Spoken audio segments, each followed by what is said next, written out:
Cependant, une question persiste. Quelle est la finalité du projet Homme? Une question que l'homme n'a su répondre, malgré les vastes étendues de logique et de savoir, malgré les plaines profondes de la religion. Et pourtant, c'est une évidence claire et confirmée, époque après époque. Pour certains, cette évidence porte le nom de nature et exige de l'homme le respect du cadre de vie qui l'entoure. Pour d'autres, elle porte le nom de science et exige que chaque fait, chaque information soit confirmée et vérifiée à travers l'analyse et l'interprétation logique. Pour d'autres, il s'appelle le rien. Pour d'autres, un autre nom. Car pour chaque homme, il y a une perception, qu'elle soit complète ou incomplète, objective ou subjective. La seule constante est donc la présence certaine de cette évidence. À notre niveau, nous préférons adopter un nom plus complet, plus objectif, et qui ne dépend d'aucune réalité, d'aucune perception, l'origine de toute existence, Allah, le souffle premier. Bien qu'étant associé à la religion musulmane, Allah n'est en aucun cas confiné par l'imagination des esprits impolis qui tentent en vain de lui donner une apparence ou une appartenance. Le souffle de vie étant à l'origine de tout et de tous,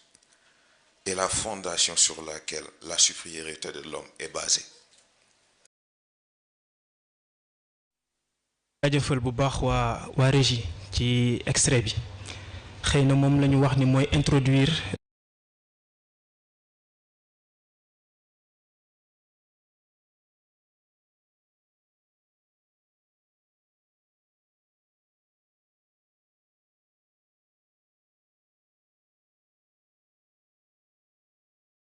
donc ñu war a ñëw cerner tey xëy na débat bi ci spiritualité notion yi et repère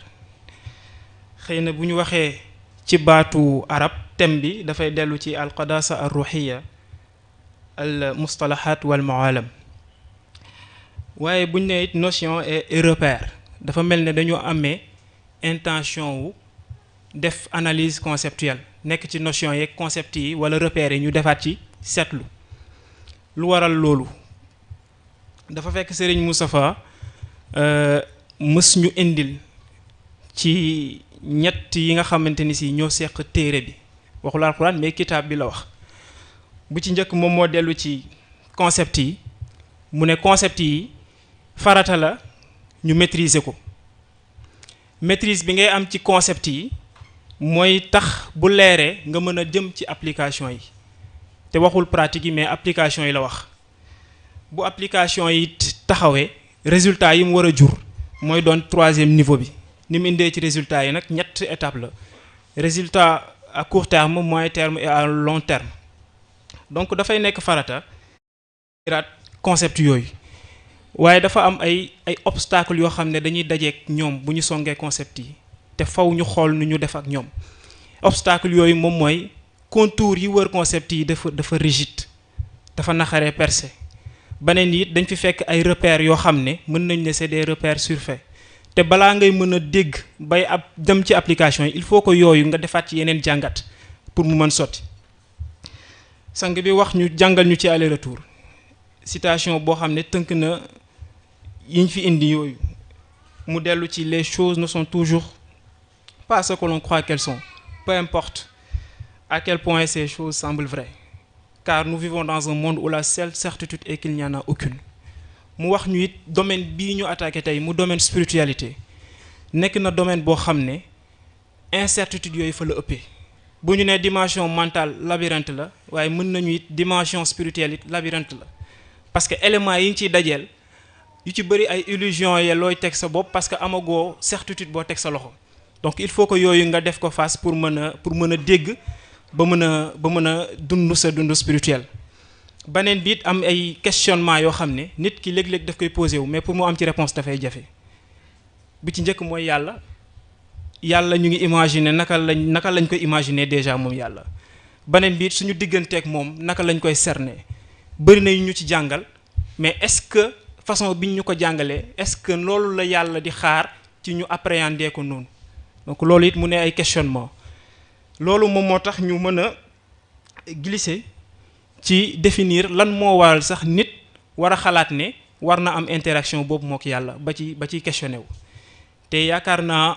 semaine yi ñu génn laal nañu ko xëy na suñu mbokk waa pôle mental yi comme keroog débat bi dafa am njóobeen bu ko coloré bi ñu wax ci besoin yi ñu ngi ko accès woon ci alimentation lekk ak nan mais heureusement bi sang bi ñëwee wax na ni besoin bi nit di am dëgg bu yëpp dàqoo moom mooy le souffle premier. Donc nekk na besoin boo xamante ni si nii moom mooy besoin bi ñuy wax ni parce que Descartes nee na le bon sens est la chose la mieux partagée au monde waaye ñun dañuy proposer autre chose ginnaaw bi ñu jàngalee li ñu jàngal mooy dañu gis ne le souffle premier demeure la chose la mieux partagée au monde parce que foo dem fekk ko fa. Yonent bi indi na ko ci xadis bi mu naan kullu mawlud yulat ala al fitrati salima. Donc ce qui veut dire que muy athée bi muy jullit bi muy juif bi muy mbindeef yépp souffle premier boobu noonu mu ngi nekk ci ñoom comme moo nekk ci ñoom kon yaakaar naa bu dee lu démocratique moom moo nekk élément bi gën a démocratique. Donc loolu nekk premier aspect bi waaye li ci am solo mooy li nga indi ci discours bi mooy la seule constante reste la présence certaine de cette évidence. Mën nañ ko tuddee lu ne waaye évidence boobu comme nekk na rek yaakaar naa li ci des yëpp mën nañu xool fa ñuy jaar. Beneen bi it ba tey ci cadre besoin boobu comme nit ñu ko indilee ci ñu bëri yaakaaroon ne ruux moom mooy émettre besoin fekk ruux dafa transmettre message rek wax ne ñu xel yaram boo ci boppam moo toog ba xam ne li yàlla dëxëñ ci moom ci potentialité yëpp mënu ko utiliser dañu ko tegal ay barrières. Mu gis xel nekk moom it ci même circonstance yi ñu ànd ñoom ñaar gis ruux pour mu jàppale leen ci ruux xamal leen ni moom transmetteur de message rek la dafa am service pour mu dépendre ci loolu it ñu gis ne permettre nga ñu xam ne dañoo war a redéfiniraat ndeke suñuy objectif parce que ni sëriñ indee ci cours de vacances yi Ibrahim yonent Yàlla Ibrahim bi muy def expérience spirituelle am njëkkee ci nafs parce que ci cours de vacances bi question pour un super champion leeral na ko parce que Ibrahim nee na yéen a dégg kawkab mais man wax gisuma kawkab nafs la doon wax mu dellu ci ki jël physique am def ko objectif spécifique def ko objectif plutôt général or daf ko waroon def objectif spécifique ñu gis également mu tudd xel méngale ko ak weer wi xelit nekk benn dimension boo xam ne waroo ko def objectif général mais objectif spécifique nga ko war a def parce que ñaar yi ñu tudd yépp bi mu ko toppee ba ci biir dafa mel daf ko dugal ci kàmb mu jël ruux it mel ne nit ñi dañ koy faral di ko def objectif général pour relation boobu noonu mu nekk moteur bi or que moom it objectif spécifique nga ko war a ñëw finalement dañuy dellu ci théorie Nikola Tesla bi ñu indil ci 3 6 9 xaw ma nag objectif général 6 bi lañ koy teg wala ci 9 bi boobu xam naa après bu ñëwee nga jàppale ñu ci mais nga gis ne yeneen yi yëpp dafay nekk élément yoo xam ne ay objectif spécifique nga ko war a def objectif général bi nekk fa ñuy dajoo ca noyau humain ba mel ni bu ñu jëlee baatu ci ba tey illusion yooyu li tax muy am bu ñu jëlee baatu spiritualité dafa mel ne dañu jël ci faatu français esprit ñu defal ko extension moo tax xëy na nit ki jàpp ne pour mu daj loolu il faut que mu dem avec une approche intellectuelle boo ñëwee ci baatu arab bi it ni ñu ko indee sànq qadasa ruhiya ba tey mel ne baatu ruux la ñu jël ñu def ko extension ñu yaakaar ne lépp ci am rek la aju fekk ñetti éléments yépp moom moo war a ñëw donc kon nga gis ne boo ko limité ci cercle yooyu noonu rek déjà problème dafay posé wu maintenant bu fekkee da nga def noyau boobu noonu humain def ko sa objectif général nit ñi nag fa ñu wutee mooy naka la ñuy percevoir évidence boobu ñu tudd sànq moom la indi ñi ci njëkk jàpp nañ évidence bi nature la ba tax na bu ñu amee xëy na yëg-yëg bi mu ngi fi amuñ luñ ko tuddee ñu jël lépp delloo ko ci nature delloo bi ñu koy delloo ci nature mooy tax boo demee ci yenn sociétés yi d'abord ñu tuddee les druides 2e siècle avant Jésus-Christ ñoom seen spiritualité yëpp dañ ko teg ci nature jàpp ne mbindeef yi ay doomu nature bi lañ donc nature bi mën na leen a nourrir mais en revanche ñoom dañu war a protéger cadre de vie bi mu dollu ci respect de cadre de vie bi nga indi woon keroog nga dem ci ba Japon peuple yu ñu tuddee wala bokk secte bu ñu tuddee le shintoïsme ñoom it ñu jàpp ne parce que ñoom sax qualificatif bi ñu leen wutal moom mooy la spiritualité verte jàpp nañ ne it lépp dafay dellu ci cadre de vie donc ci vénérer garab yeeg gàncax yi parce que la ñu yëg jàpp nañ ne réponse bi foofu la évidence bi boo demee également Inde fekk fa hindouisme maanaam min nañu ko ñoom dem na ci ba dañuy jël des animaux yoo xam ne dañu jàpp ne dañu amee benn pureté spirituelle ba tax ñu leen di vénérer ci seen yenn temple yi nga ñëw ba ci Afrique également Afrique fekk fii boo remonté ba ci Égypte ancienne wàcc ba ci peuple yi ñuy wax les Bantous les Mandeng ba ci les Soussous Serigne dugg na ci lu yàgg ci Bargny 90 di expliquer africanisation wala islamisation de l'Afrique processus boobu noonu ci lay indi culte yi nga xam ne africains yi daan nañu ko def mais lim ci indi dafa am solo mooy africain particularité bi mu am mooy ñaar dafa daje ci moom intuition céleste ak intuition terrestre intuition céleste bi manifesté ci moom mooy esprit yi nga xam ne daf koy jéem a connecté ak li manifesté intuition terrestre yi mooy gàncax yeeg yenn éléments yi te mu wax ne xëy na yooyu yëpp ñu ngi ko jëlee ci ñaari religion yëpp dañ ko hérité ñoom africains yi jëlee ko yi ñu jëlee ko ci judaïsme yi ñu jëlee ko ci christianisme mais bu ci ne xëy na amoon na cëslaay bu dëgër mais au fil du temps ñuy dénaturer mbir mi te yaakaar naa indi nañ ko ci laataak ñoom Uzzaak yooyu noonu indi nañ ko ci yu bëree bari mais yi tax perception yi également yooyu di incomplète pour ñoom comme ni nga ko indee bu fekkee dafa dellu par exemple ci religion africaine yi ñoom ñu ngi jàpp ne parce que ni ko alxuraan indee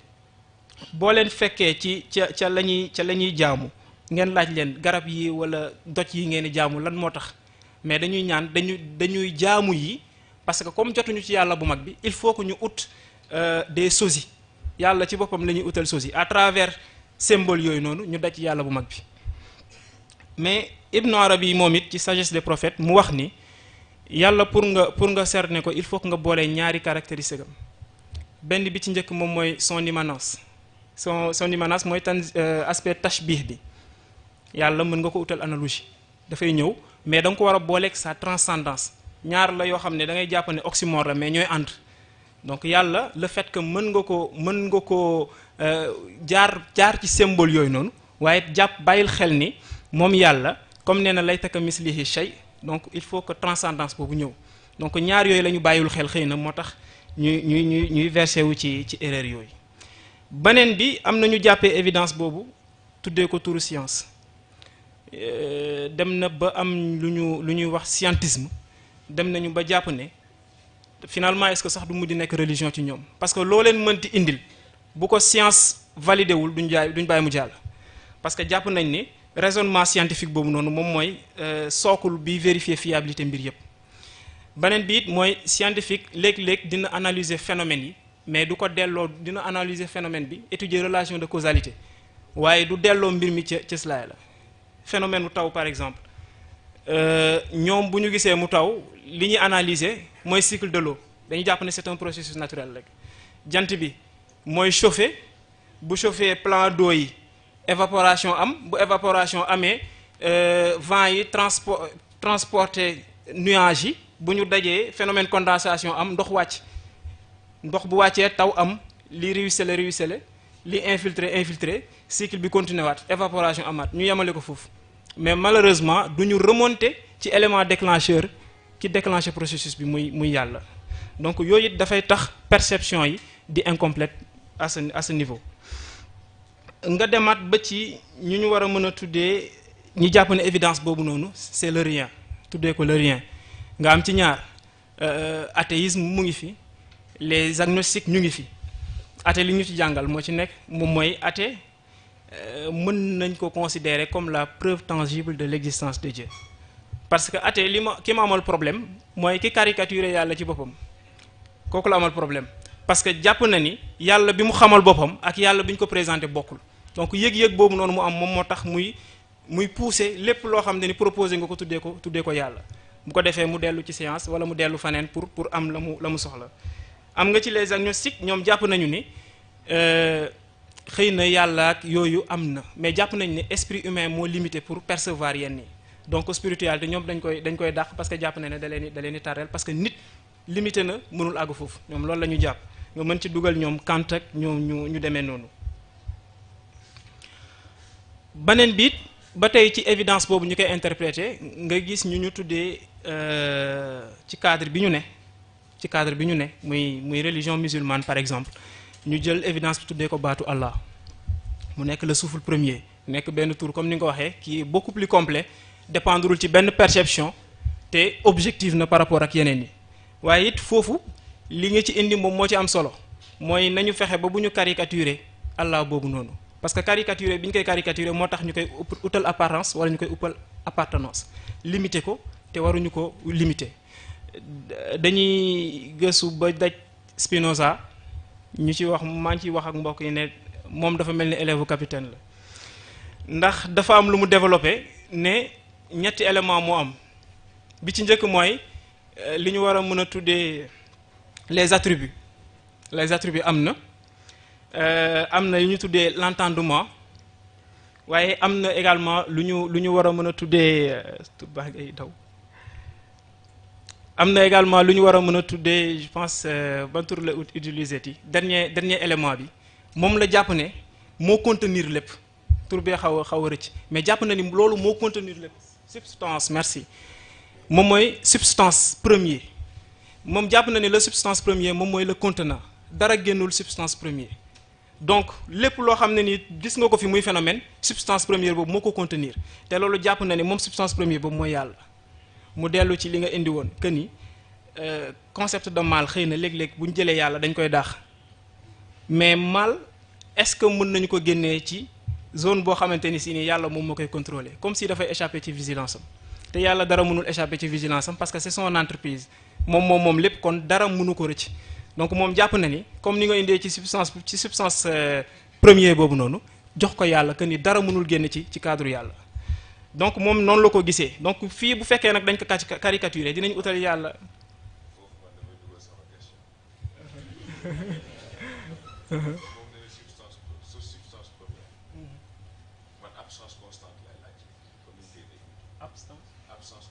absence constante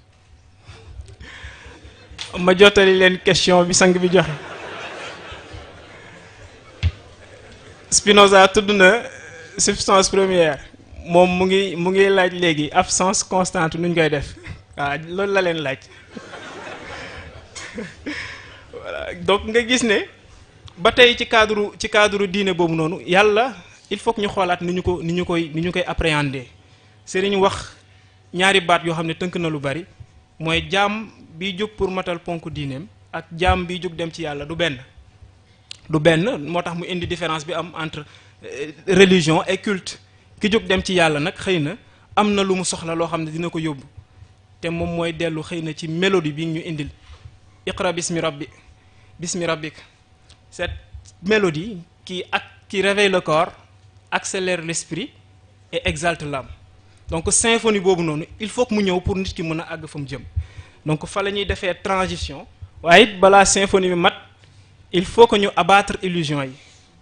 il faut que ñu reconsidérer repères yi mais il faut que ñu redéfinir notion yi donc foofu la ñuy defee transition jox suñu mbokk daara Mouhamed Ndiaye bu ñëwee dugal ñu ci cadre boobu noonu asalaamaaleykum wa rahmatullah.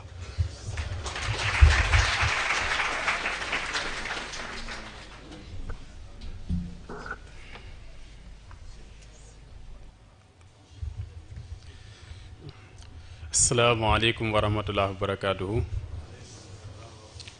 ñu ngi nuyu mbokk Colisée bi yépp di jiital ci nuyoo bi sunu sëriñ sunu wasila sunu formateur l'ingénieur moral Seydi Cheikh Ahmed Tidiane Al Maktoum di teg ci nuyoo bi sang yu góor yi mu àndal ak sang yu jigéen yi mu àndal mu mel ni bu delloo ci thème bi xam naa mooy sunu capitaine d'équipe mais mu ngi ñuy poser question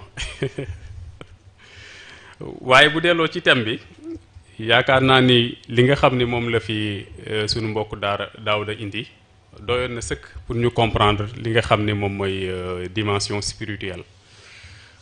mais ñun ñi nga xam ne ay nempante lañu comme ni ma ko waxee depuis le premier jour bi nga xam ne nit ñi bi ñuy inscrire seen bopp ci réévolution bi mu leen invité ñun nempante yi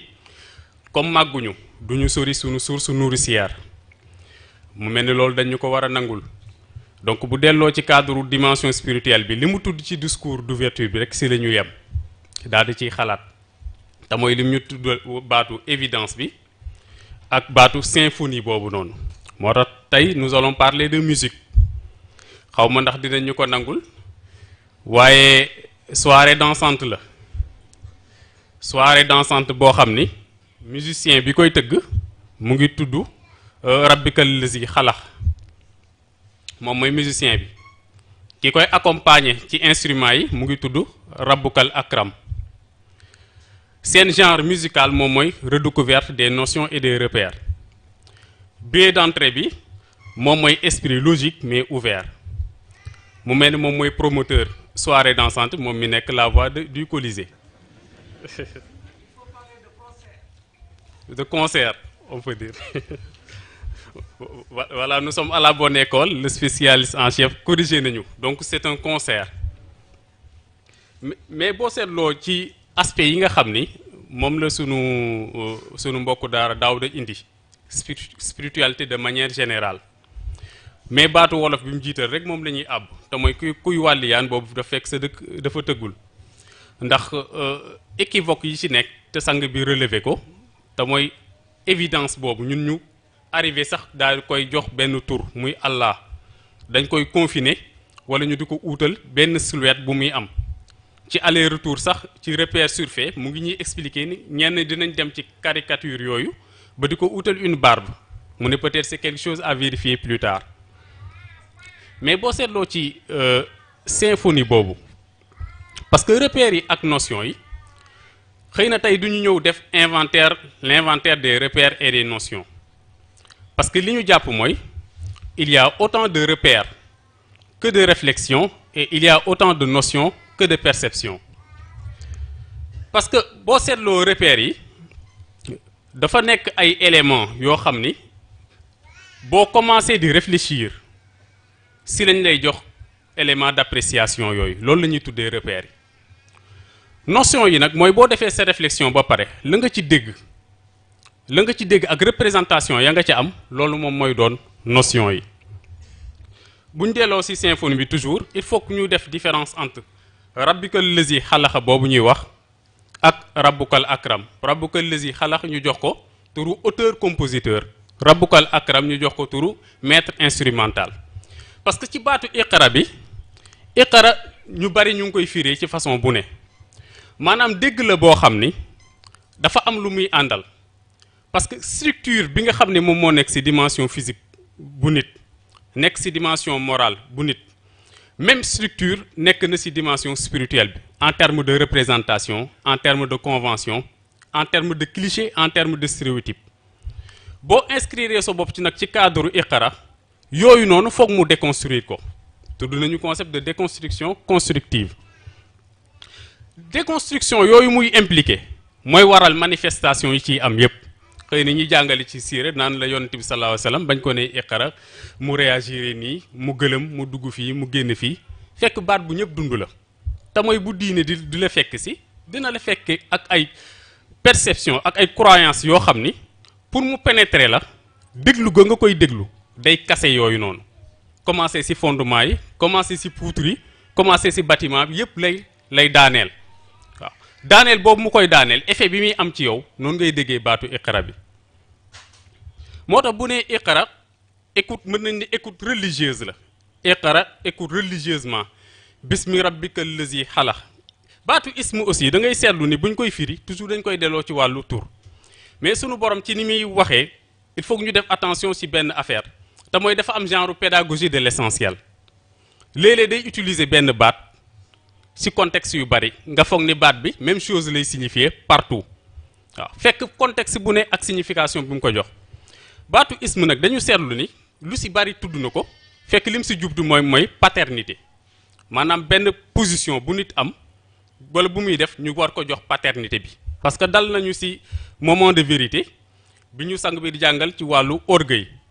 wax ne orgueil bu jàppee xel moom mooy waral nit ki di gëm boppam nekk ci ëttu kilifaam foog ne lu mu def noonu la wala lu mu def moom moo jaadu bu jàppee xol moom mooy tax nit ki di xeeb ay moromam bu jàppee yaram moom mooy tax nit ki bu ñëwee du dégg li mu war a dégg mais day déglu li mu bëgg a dégg bi ñu koy approfondir am na fu ñu gis ci alxuraan sunu borom di wax wazaru zahiral ismi wal baatina foofu ism li mu signifié mooy statut te mooy nga nekk ci dara ñu xamee ne yow statut bi nga ci am moo xam directeur nga moo xam directeur général nga moo xam président de la république moo xam ministre nga loolu mooy statut bi ñëpp xam wazaru zahiral ismi wal baatina mooy trafic d'influence bi nga mën a def ci groupe bi amuloo ko statut bu ñëpp xam mais am nga benn capacité d'influence boo xam ni fa ngay jaar loo mën a yàq nga yàqu ko muy rappeler loolu wazaru zahiral ismi wal baatina inna lazina yaksibuuna al isma te mooy ñi nga xam ne ñooy def trafic d'influence boobu sa yuj zaw na nit ñi dañ koy firi naan ni dañ la sanctionné sa yuj zaw na dinañ la vilipender bi maakaanoo yaxtarifuun ci li nga nekk di ko def donc baatu ismu boobu dafa mat a bàyyi xel ci booy interpréter concept yi donc fii bu ne iqra bismi rabbika lazi ismu boobu chanson lay signifier bismi rabbika lazi iqra écoute religieusement bismi rabbika lazi la chanson de cet auteur compositeur bismi rabbika lazi xalaqa qui compose al insana pour yow min alaq la symphonie de l'évidence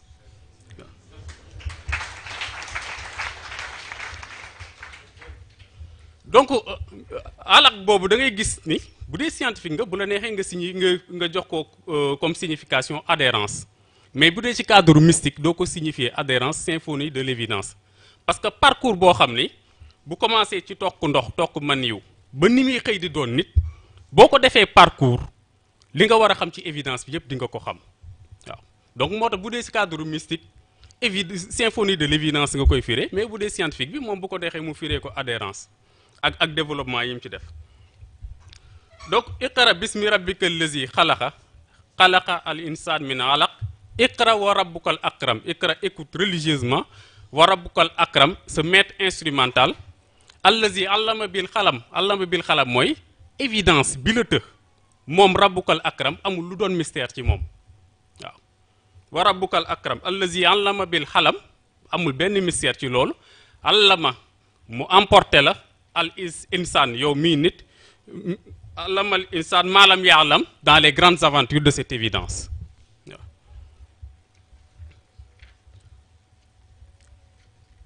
donc boo ko toppee ci grande évidence yooyu noonu grandes aventures yooyu si ngay découvrir lan lay signifier exactement comme leçon bu ñu doon jàngal yonent bi sallallahu alayhi wasallam nag ba mu comprendre ko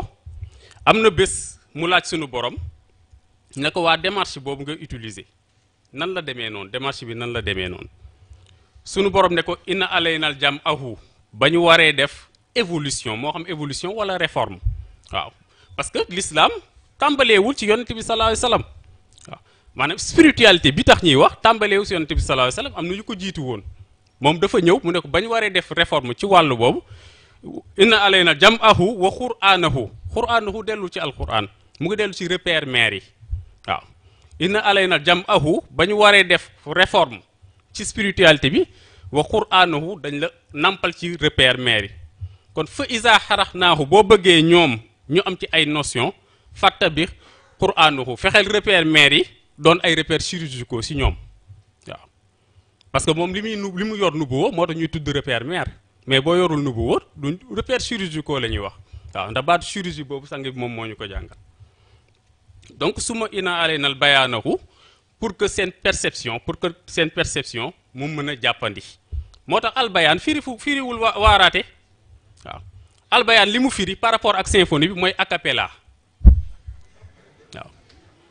a cappella la signifié moo tax nous le disons sur un ton ironique da ngay gis ku sañse ba rafet toog ci plateau télévision wala ci rajo di xas musique di ci wax lu ne te yëgul ni ci a cappella la ne waaw acapella bi li ñu koy li la koy won sax moom mooy xalaxal insaan min alaq ak xalaxal insaan ma allamal insaan ma lam ya'lam xalaxal insaan min alaq moom mooy musique dugg la nga jóg di pàkkar ñi musique bi de yóbbu na ma fu ne fecc naa ba sonn waaw allamal insaan ma lam ya'lam mooy musique bi kat fa ma yóbbu sori na dimension mentale bi parce que tax na nga voyager boobu dimension mentale moo ko wax ruux ne leen yow comme yow auteur compositeur moo waral sa pàkkar ñi bii kii daal di nekk si musique bi moo waral ngay tukki ba sa xel mel ni newu fi man ñaar ñoo ñëpp intéressé mu li may intéressé mooy musicien bi ci boppam waaw moo waral ruux def focus ci musicien bi concert bu mu woote mu fekkee ko dédicace bu jot mu jox ñu defal ko album dédicacé fan club bi ñu dugal ko ci mu jiite fan club bi ak yaca des yëpp moo tax ruux moom loolu moom moo ko intéressé waaw a cappella muy musique boo comprendre ci paroles yi ak ci air bi ba di ko répété moo tax ki toog di waaraate bu àggul foofu ci symphonie bi nga xam ni maîtriser wul yëf yi waaw doo am instrument baat rek lay nekk waaw kay donc mooy musique boo dégg comprendre ko mu dugg la ngay toog di ko woyantu mooy chantonné li tubaab naan chantonné waaw moo tax ki toog di waaraate loolu lay def mboo tax bu demee bay xas musique da nga dul comprendre waaw xëy na du li ñu wax sànq duñ mën a def inventaire repère ak notion yi li ñu mën a def mooy seen économie ci cadre spiritualité bi ñu nekk dañ siy jël quelque rek yi ñu gën a yàpp bokk na si li ñu gën a yàpp jàngum alquran bokk na si li ñu gën a yàpp julli bokk na si li ñu gën a yàpp wird bu delloo ci alquran xam nga dina am ay expression yooyu dégg ñu naan la quranul karim quranul majid quranul azim ak yu mel noonu mais bu fekkee ne alquran nit a ko tax a jóg te nit di nekk benn entité la waral expression yii nii yëpp c'est parce que alquran waxut ak entité bi cellules yi lay waxal waaw cellules yi lay waxal parce que ay scanner la waaw moment bi nga ko tiim di ko jàng moom itam mu ngi lay liir waaw scanner la moo tax ba ñu laajee sunu borom mu ne innahu le quranul karim c'est un manuel d'éveil fii kitaab bi delluwul ci téere bu ñu teg ci dégg mag noonin bu ñu ajusté laa yamassuhu du la mën a jariñ ilal mutahharun lu dul foofu aussi firiwul làpp ba dina balaa nga koo jël faw nga jàpp waaw lu dul nga am un cœur pur parce que boo demee ci aller retour sang bi dina la jàngal différence entre propreté et pureté ne la douce la wala transcendance la waaw donc c'est plus que ça waaw boo demee foofu dina la jàngal ni pureté ak propreté bokkul propreté moom la religion bi di traité naan la booy jàpp yi mooy farata yi mooy sunna yi ak ya ca des pureté mu ngi dellu ci composante yooyu nga di ko mettre en équilibre ca ngay développer volonté boo xam ne day dem bay tolloog volonté sunu borom bien que ñaari volonté yi du doon benn mais dina tolloog moom ba geste boo def mu mel ni sunu borom da ko avaliser waaw boobu cadre pureté la loolu la lay wax ne alxuraan bii boo koy tiim te àgguloo foofu amuloo yenn benn niveau bi ci cadre boobu day dellu si lu maam Cheikh doon wax nanga di ko jàng mu di la rëbb waaw parce que yaa ngi foog ni yow entité bi yaa ko concerné fekk moom ci cellule lay adressé directement ba tax na yiñ expression yi ñu doon wax yooyu Qur'anul Majid mu ngi dellu ci le scanner des propriétés yi si doomu aadama cellules yi ko composé moom lay waxal Qur'anul Karim nekk le scanner des principes ba nga duggee ci yëf yi di ko jàng boobu ba léegi foofu ñu def xam yan principe la dolli waaw Qur'anul Azim mu dellu si le scanner du mérite li ngay def di ko pratiquer au jour le jour ban fan la sa mérite toll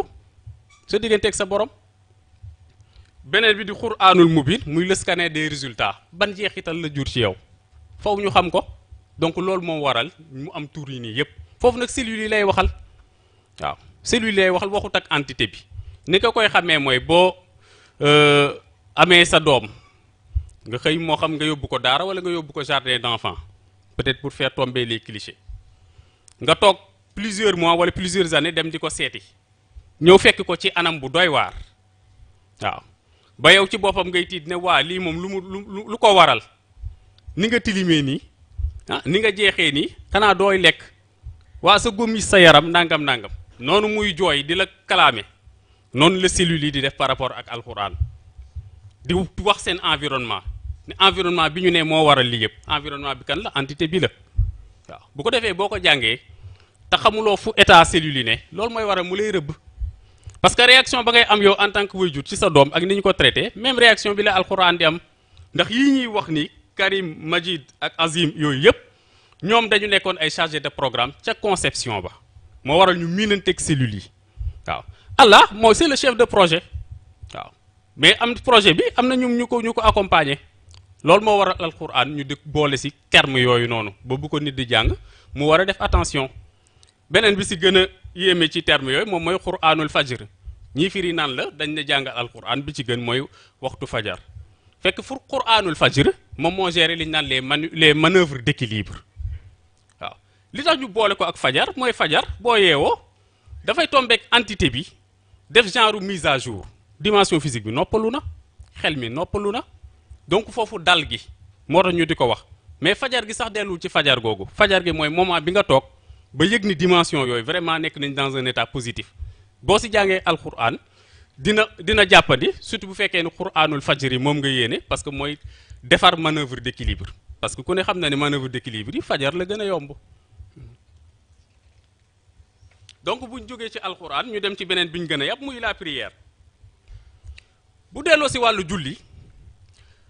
waxtu bi jot naag njëkkante geeg jàpp geeg yooyu noonu yëpp dafa am lu ko gën di farata te mooy nga xam ki nga amal affaire kan la yow yaa ngi jàpp ni évidence bi nga amal affaire fekk c'est toute une commission qui siège da nga ko seetluwul parce que foofu li tax fatiha nekk lu obligatoire te saar di facultatif dafa am lu ko waral les membres de la commission foofu la ñu ne parce que di nga si tudd Allah di nga si tudd arrahman di nga tudd arrahim di nga tudd rabbul alamin di nga tudd maliki yawmiddin yooyu yëpp di nga leen tudd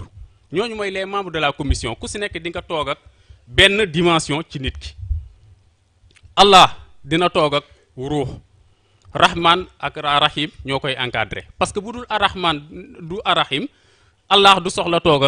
ak entité nit ruux bi si boppam ñoom ñooy def rapprochement bi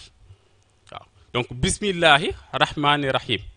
nga wax ni alhamdulillah moom muy chef du gouvernement rabbul alamin toog ak al jismu mooy dimension physique bi arrahman arrahim ñëwaat encadré ko parce que bu dul arrahman du arrahim rabbul alamin tàngoor gi rek mën na écraser jism bi ndox mi ci géej gi mën na jël partie suuf si ak leneen anarchie yooyu arrahman arrahim ñooy encadré seeni action ba rencontre bu ni mel mën a nekk waaw maliki yawmiddin moom tam mu toog ak dimension mentale bi waaw bu ñu toogee si ngay gis ci iyyaka na'budu wa iyyaka nasta'in iyyaka na'budu ruux moom moo koy wax xamali Allah c'est vous qui êtes à la base de notre essence waaw bu iyyaka nasta'in yeneen dimension ñoom ñoo koy wax c'est vous qui êtes l'enjeu de notre fonctionnement bu ñuy fonctionner yow yaa tax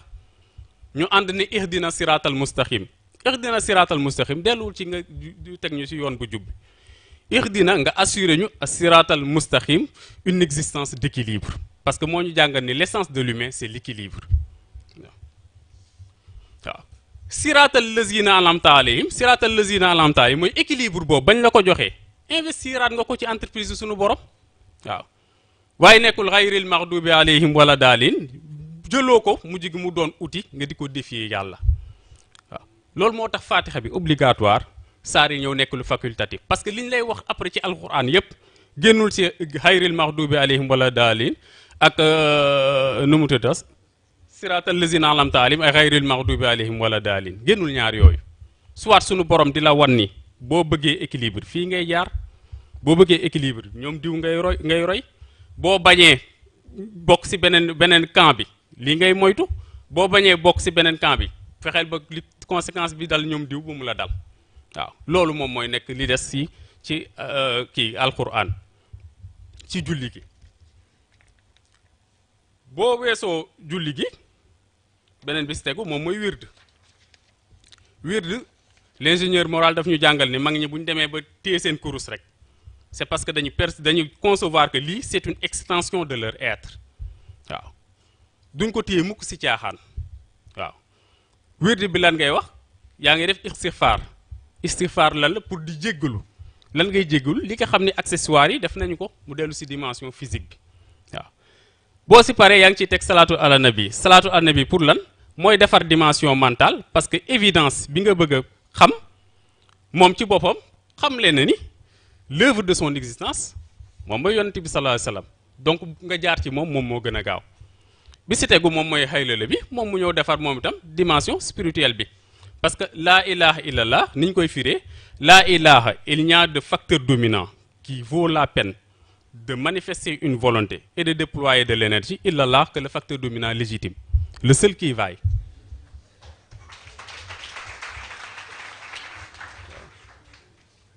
donc loolu dellu ci wird bi waaye xëy na fi ñuy jeexalee mooy sunu borom fi muy tontoo malaaka yi waaw naan leen inni a'lamu ma la ta'lamun loolu dafa tontu atajalu fiha man yufsidu fiha wala dafa tontu wa nahnu nusabbihu ndax li tax mu tontu leen loolu sax da ngay xam lan lay firi parce que li muy firi mooy li ma doy maa koy fàggas ndikul sama bopp waaw loolu la firi parce que buñ ne ñoom malaaka yi buñ ne atajalu fiha man yufsidu fiha wa yasfiku dima loolu ñu wax ko dem ba jamono indi ko sunu borom du leen ci contredire du leen ci weddi parce que pour sunu borom temps amul boo ko moment bañ koy waxee mu ngi tiim ndax matérialisation bi dina am wala déet donc du leen tontu ci loolu donc li mu tontu mu ngi tontu si liñ ne wa nahnu nusabbihu bi hamdika wa nuhaddisu laka te mooy ci wàllu spiritualité lay doy sunu borom moom moo koy apprécier du yaa koy apprécier waaw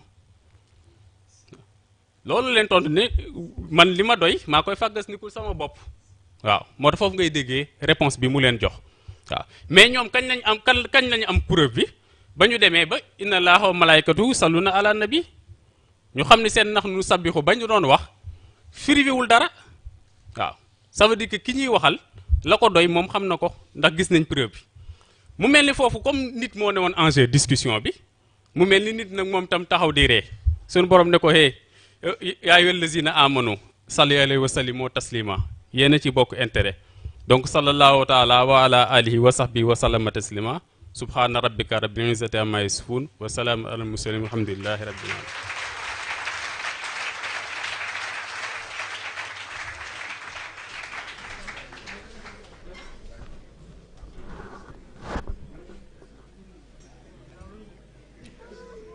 xam naa ñu dellu jaajëfal suñu mbokk Mouhamed ci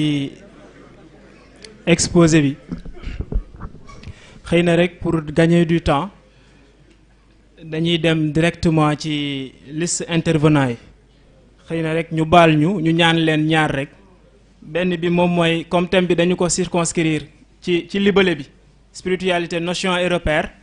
ñu bàyyi xel ni am na yoo xam ne dina ñëw après mu dellu ci école beeg expérience bi ak yeneen ko defee ci intervention yi ñu bàyyi ko xel beneen biit ñu bàyyi xel temps bi pour ñu am plus de questions dañuy njëkkee ci El Hadj Malick Ndoye mu njege si Aminata Ba na jege si 2 minutes rek incha allah.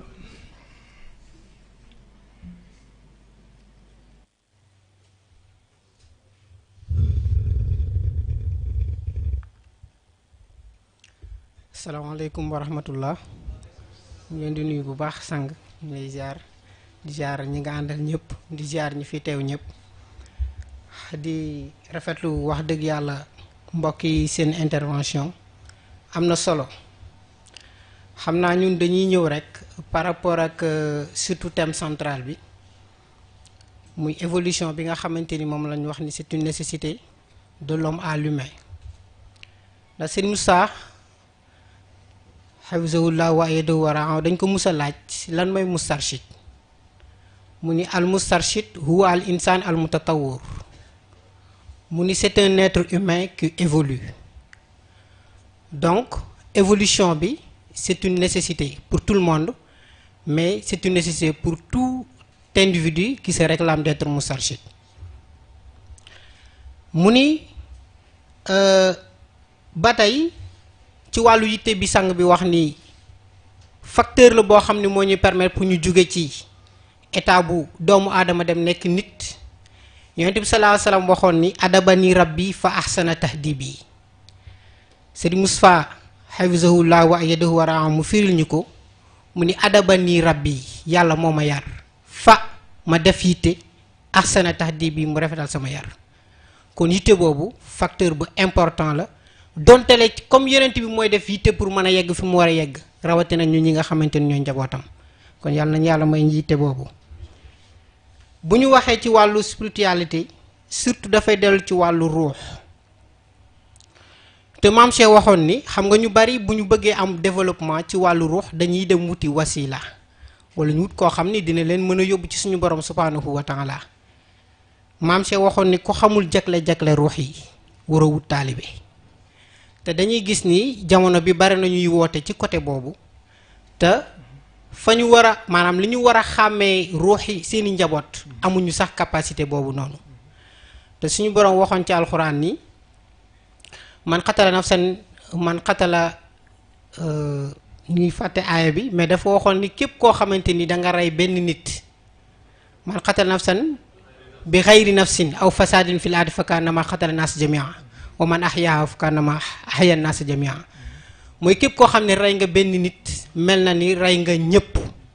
mais ñuy laaj foofu ki nga xamante ni dafa yor taalibe ba war ko yóbbu ci suñu borom mu war ko fexe mu évoluer mais daf ko fexe ba mu nekk su marat naaw asfala saafilin kooku est-ce que duñ ko mën a dugal ci cadre rey boobu donte la du physiquement mais ruuxiyan waa ji delloo na ko ci ba mu gën a nekk koo xamante ni la taxoon yàlla indi ko yeggul foofu noonu. beneen bi ñuy laaj tasawuf moom ban importance la am ci li nga xamante ni moom mooy spiritualité ndax am na ñu ko gëm am na ñoo xamante ni weddi nañ ko ni bidaa la wala yu demee noonu donc boobu aussi naka lañ ko déggee xam naa loolu moo nekkoon suñu intervention ñu ngi jégalu bu baax asalaamaaleykum wa rahmatullah. waaleykum salaam wa rahmatullah jërëjëf El Hadj Malick Ndoye ñuy woo suñu mbokk Aminata Ba ko defee Moustapha Dieye mu waajal.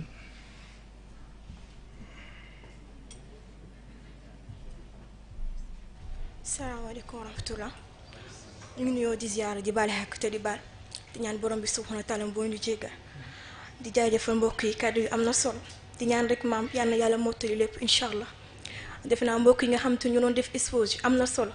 mais rek ñu bàyyi xel niveau bi ñu koy wàccee parce que am na ñoo xam te ne wax di yàlla dégg-déggin bokkul bu delloo ci wàllu spiritualité comme ni ñu ko indee ci wàllu dimension spirituelle bi ñun dañuy jiitu rek ci njëlbéen ba mooy thème central bi on a parlé de l'homme à l'humain une évolution nécessaire te bu ñu nee évolution nag indi nañ ko dimension physique dafay ñëw mentale dafay ñëw mais dama naan on peut pas parler d'humain sans la dimension spirituelle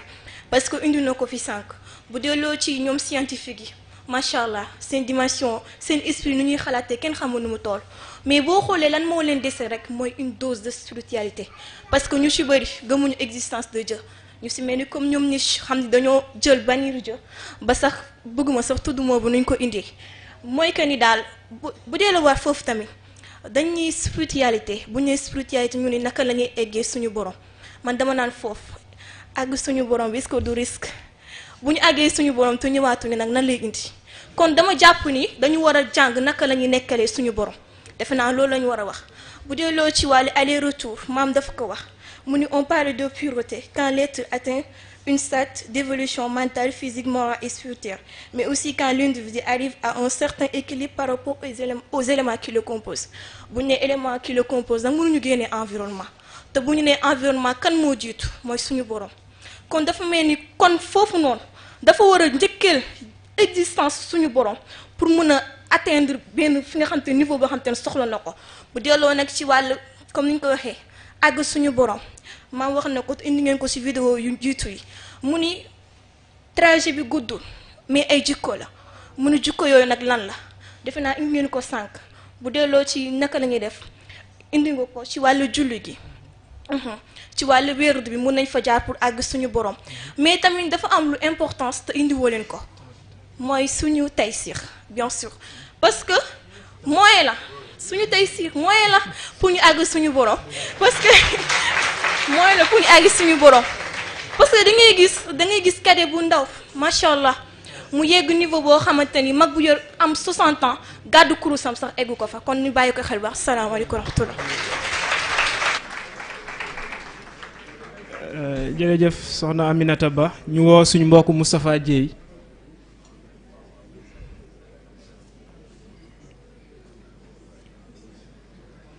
bu ko defee El Hadj Sega Diop mu waajal. asalaamaaleykum wa rahmatullahi taala wa barakaatu. ni nuyu mbokki Colisée yi yëpp di niital si nuyoo yi ak ziyaar yi sunu sëriñ maam Cheikh Ahmed Tidiane Sy al Moustapha di ko ñaanal yàlla li mu sumb yàlla na ko ci yàlla may ndam di ko nuyoo ak sunu ziyaar ci kilifaam al oustaz Mouhamadou Moustapha Sy al Maktoum bu ko defee am nañ fi ñaari question bu njëkk bi dañu laaj le Coran et la Sunna sont-ils indispensables dans la formation spirituelle de l'œuvre humaine. léegi beneen question bi ñuy laaj mbokk yi xam nga dañu jóge ci dimension mentale ñëw ci dimension spirituelle te min nañu ci siira yonent bi sallallahu alayhi wa sallam bu Sayyidatuna Fatima daan nelaw bu jaamu yàlla jotaan danaa dañ ko yee parce que loolu mooy dundal ruuxam bu dee Sayyidatuna Aïcha bu daan nelaw bu jaamu yàlla jotee danaa dañ ko bàyyi parce que loolu mooy defar intellectuel am léegi ñaar yooyu naka lañ ko mën a déggee ci fi nu toll nii ndagam dañ koy dugal ci règle 3 fois 9 yi waaw wala ñu déet bu fekkee comprendre lu ñu wax daal bu ko defee ñuy jaajëfal sunu mbokk Daouda Ndiaye ak sunu mbokk Mouhamed Ndiaye salaamaaleykum. waaleykum salaam wa rahmatullah. ñu jël El Hadj Sega Diop.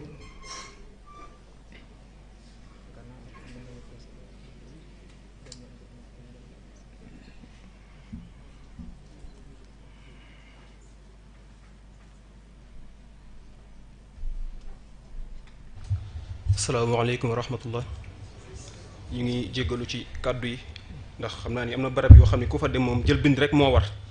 waaw jël bind rek moo war gannaaw bañ nuyoo kilifa gi di koy ñaanal yàlla musal ko ci borom waxteefi borom yëgteefi ak borom njëgteefi si barke Serigne Moustapha Sy. xam naa ñun li ñuy njëkk a laajte ndax spiritualité doomu aadama moo ko moom wala nit moo ko moom. bu loolu jàllee ñun suñu analyse dañoo gis ni li sonal ñu bari ci wàllu spiritualité mooy dañ koo tënk ci wàllu diini dañ koo tënk ci wàllu religion ci wàllu jaamu yii nii or que maam Cheikh Ahmed Tidiane Sy nee nañu le domaine de la spiritualité est beaucoup plus vaste que le domaine de la religion boobu nekk benn ñaareel bi mën nañu Seydina Cheikh radiyallahu taala anhu a accordé sa paternité spirituelle à tous les enfants du monde a accordé sa paternité spirituelle à tous les enfants du monde waxul à tous les musulmans du monde de waxul à tous les moustarchis du monde de à tous les enfants naturels du monde ñëpp dugg. beneen bi mooy ñun bi ñu gisee la spiritualité notion et repère ñun dañu doon laaj par rapport à qui et par rapport à quoi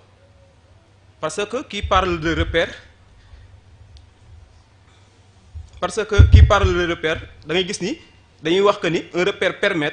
d'identifier par une liste de coordonnées chaque point d'une droite d'un plan ou plus généralement d'un espace affine ça veut dire qu'il faut moom espace il faut nga am foo ko mën a localiser foo ko mën a identifier ñuy wax spiritualité entre notion et repère boobu par rapport ak man mi chercher ruux bi ci man la wala par rapport ak espace bi voilà foofu loolu lañ doon kii parce que Serigne Moustapha daf ñuy wax ñu daanalee foofu waaw Serigne Moustapha daf ñu wax ni bi muy wax al mamlaka al insaniya mooy le royaume de l'humanité mu ne ñu première bi am dafa am coup d'état deuxième bi mu woo yonent bi sallallahu alayhi wa sallam ni ko lañu def ruux président parce que seytaane xamul fu mu nekk mu ni parce que seytaane xamul fu mu nekk donc ruux pour ñu identifier ko là day mel lu xaw a poser un problème ñun loolu rek lañ doon lañ doon demandé lañ doon posé question bokk. wasalaamaaleykum wa rahmatullah ñu ngi jégalu ci kàddu yu baax a baax. waaleykum salaam wa rahmatullah ñu dem ci première vague de réponse yi xëy na doog a ñëwaat.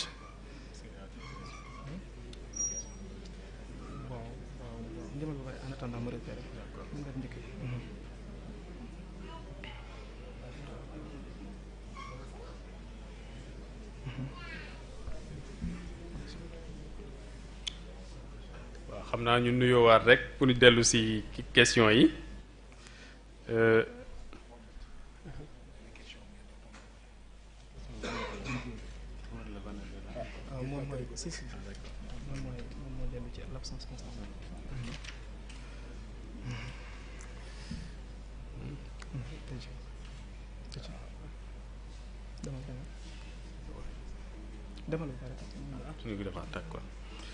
xam naa ñu nuyuwaat pour répondre ci question yi waaw sunu capitaine d'équipe nee na foog ñu tontu ci question waaye comme question bi ci wàllu Daouda la génnee xam bàyyi Daouda mu waaw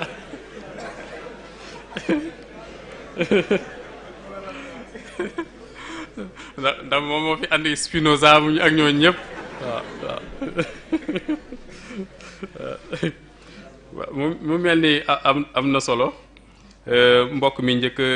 intervenir tudd na ci wàllu thème central bi ak wàllu définition Moustarchid waaw définition Moustarchid bi mu nekk définition bu am solo wax dëgg yàlla nga gis aussi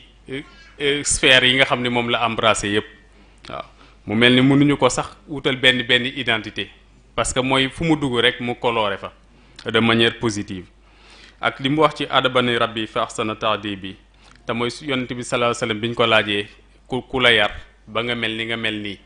waaw mu ni sunu borom mi mën te léppam di yiw moo ma yar ba ma mel ni ma mel sunu patriarche Cheikh Mouhamadou Moustapha Sy daal di ne ba mu ko waxee si la sunu borom àddu ca kaw waaw ne ko ñi ma yar bari nañu te meluñu ni nga mel kon boo melee nii c'est parce que sa mérite la wa innaka la ala xuluqil azim ba pare ne du si yem ne ko xuluqil azim boobu képp ku bokk ci sa xeet te nga war ko wàll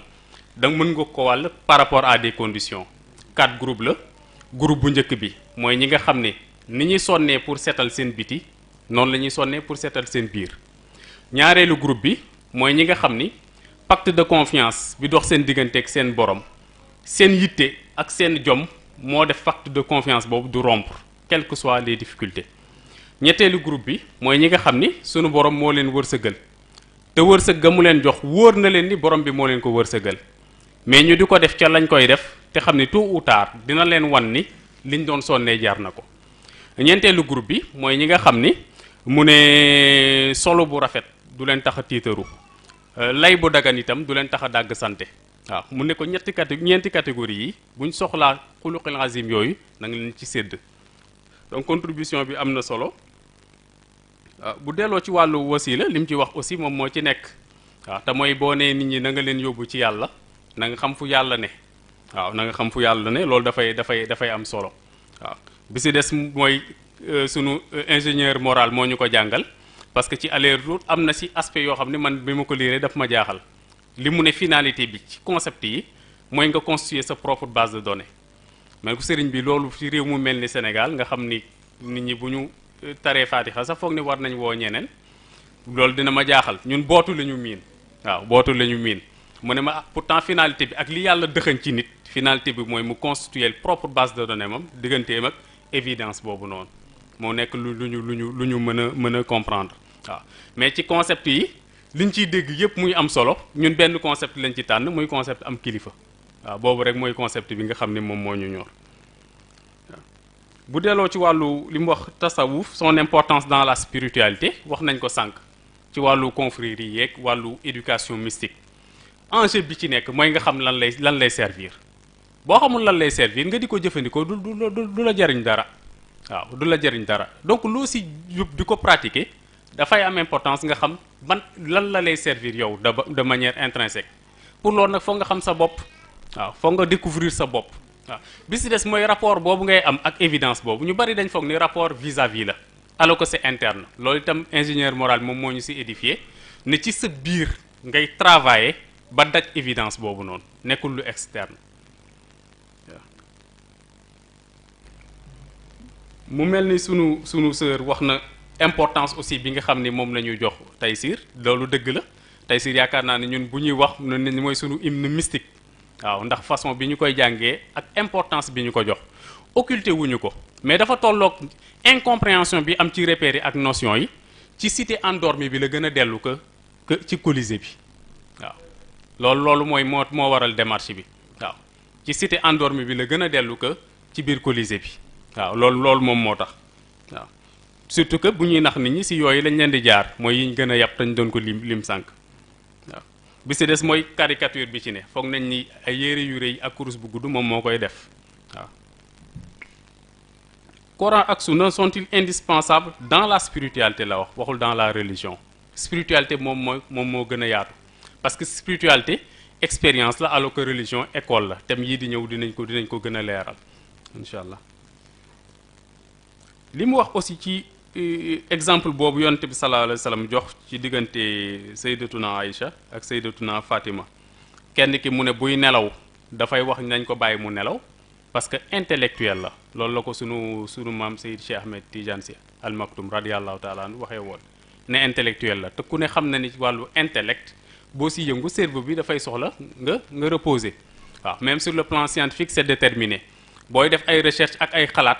glucose bi sa yaram li ci cerveau di jël yeneen parties yi si yaram bi du ko jël donc repos bi day doon farata bu delloo ci wàllu piété itam li mu naan nañ ko yee mu jóg jaamu yàlla parce que loolu ci cadre ruux la ruux boo xam ne dafa am yeneen ruux yu siy dépendre yaakaar naa ni kooku dafa war am performance yu mu war a atteindre loolu moo waraloon ñu jox ko primauté boobu mais du bii mooy gën a am importance beneen bi demeewul noonu mais ku si nekk angle ba nga féete loolu moom moo taxoon ñu doon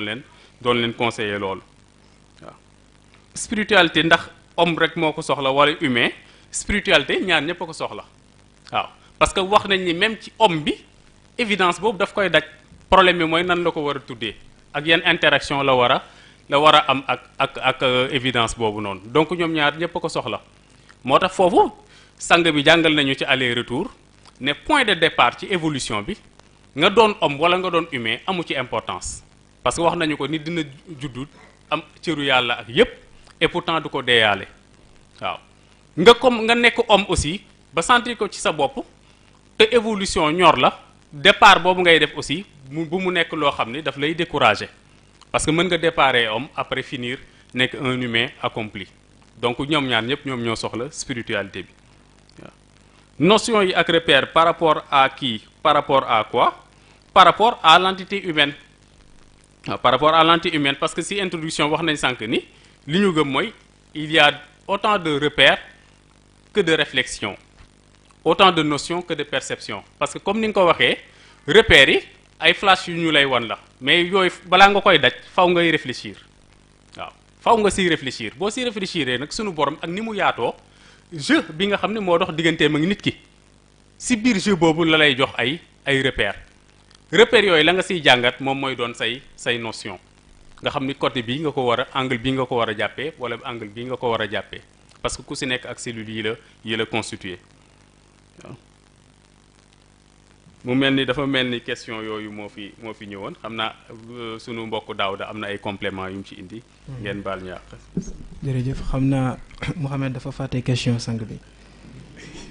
waaye loolu génnewu ko ci waaw xëy na bu delloo ci complément de réponse yi rek bi ci njëkk mooy kiy interroger wu surtout ci ki nga xam ne dafay jóg. dem ci nit pour mu jor yóbbu ko ci yàlla foofu sang bi dafa am lu mu ñu ci àndal lu mu ñu ci jàngal plutôt ndax baatu spiritualité xëy na boo ko doon tënk mën nga ko tënkee ci neexook yàlla te yàlla bi ngay neexool nekkul ci biti mu ngi sa biir déjà donc nit ki li mu mën mooy xanaa gunge la ci yoon boobu noonu ba nga neexook borom bi waaye it kiy laaj ba xam ki nga xam ne xëy na xamul fonctionnement ruux ak entité yooyu noonu mbaadu li muy def baadu rey nit sang bi am na lu mu ñu ci jàngaloon yaakaar naa ci intervention yi mu doon def ci université du Ramadan yi ne ki nga xam ne da nga ko jox xëy na xale wala nga jox ko nit mu war koo yar te xamul xelu nit ni muy fonctionner xëy na kooku gaañ nit ki la gën a jege que mu defar ko donc loolu lañ ciy dégg. Beneen bi dellu ci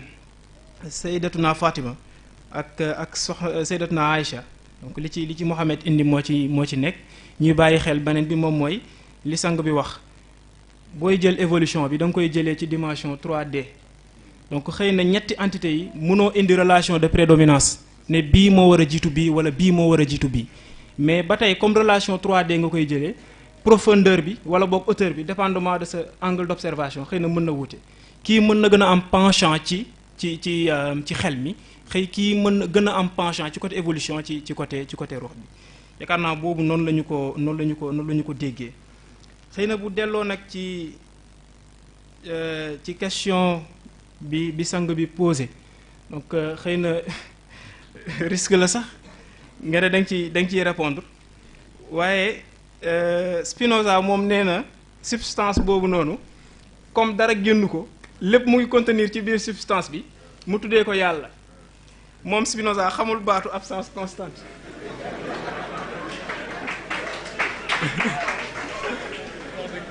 léegi Spinoza li ma koy conseillé mu suivre Colisée bi loolu daal laa koy conseillé waaye comme yàlla moo ndar képp lépp est-ce que am na lu génn ci moom donc est-ce que du boole absence constante bi rek substance première bi ndar képp ko kon baax na xel dal na bu sang bi ñëwee dina ko leeral voilà xëy na dañuy indiwaat benn intervention rek Alioune Badara Seck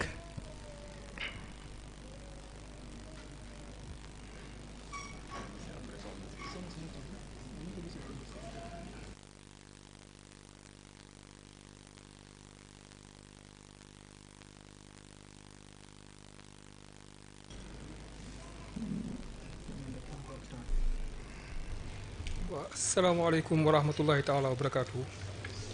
naa ñu ngi nuyu sang maam Cheikh Ahmed Tidiane mu jotal nuyu yooyu sang yi mu àndal yépp bon ñun suñu intervention dañ ko doon accès yi fi nga xamante ne mooy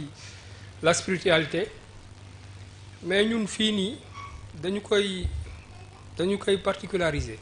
par rapport ak ñun li ñuy dund parce que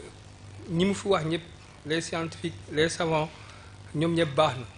mais ñun comme dafa am lu ñu tënk te am na lu ñuy xaar mu dellu ci li nga xamante ne moom la capitaine wax muy si li dellu ci système central bi ñu jóge ci humain jëm ci nit donc spiritualité bu ñu ko waxee ruux moo tax ñu koy wax ruux mooy terrain de prédilection bu spiritualité mais ruux dafa mel ni suñu borom daf ko bi mu nekkee si surveillance am ruux ñemewul def dara parce que ruux du mooy suñu borom mais bu ñu remarqué ne bi mu ñëwee si nit nag yàlla dafay jël foofu ay pouvoir de délégation parce que am na certainement ay nit ñu ko représenté fi suuf ñoo xamante ne mën nañu defal ruux boobu formation loolu nag duñ ko jéggaani parce que booy seet dara dafa fekk téewoo ko loolu war nañ ci mën a am doy ku ñu si doy mooy Seyd Mouhamadou Moustapha Sy si ñi nga xamante ne si ay formateur ruux lañu bokk ruux nag bu ñu waxee kii koy formé li mu koy formé man pour man du acte cultuel yi mais tey par exemple dañuy jël ay mbir yu insignifiant si nit si suñu perception par exemple tey lii lor nit nga jële ko fi wala kii lay formé ci ay intégrité égalité ay unicité probité moralité ay sincérité ay honnêteté fidélité ay fierté dignité yooyu yëpp ki la ciy formé tey jii ba boo taxee société bi ñu xam ne kii mat na jàmm suñu borom kon kooku amoo fayam je pense bien kooku nag moo am mérite pour mën a former ruux xam naa foofu laa koy yemale bon am ñaari question yoo xamante ne moom dafa primordial ci man parce que benn bi daf may torode benn bi mooy dama ne est-ce que Sénégal tey par exemple nit mën na fi am une formation spirituelle tant que jàkkaarloowul ak aada pour rey ko en première comme étant son ennemi première beneen bi mooy nag la différence entre dimension spirituelle et dimension mystique maa ngi jégalu temps moo ñu njat di jégaluwaat ci kàddu gi wasalaamaaleykum. jërëjëf ñu jaajëfal mbokk mi bu baax di jégalu bu baax a baax nag par rapport ak intervention yi xëy na temps bi moo ñu xaw a njat te heure bi dafay bëgg a jot xëy na bu delloo ci question mbokk mi.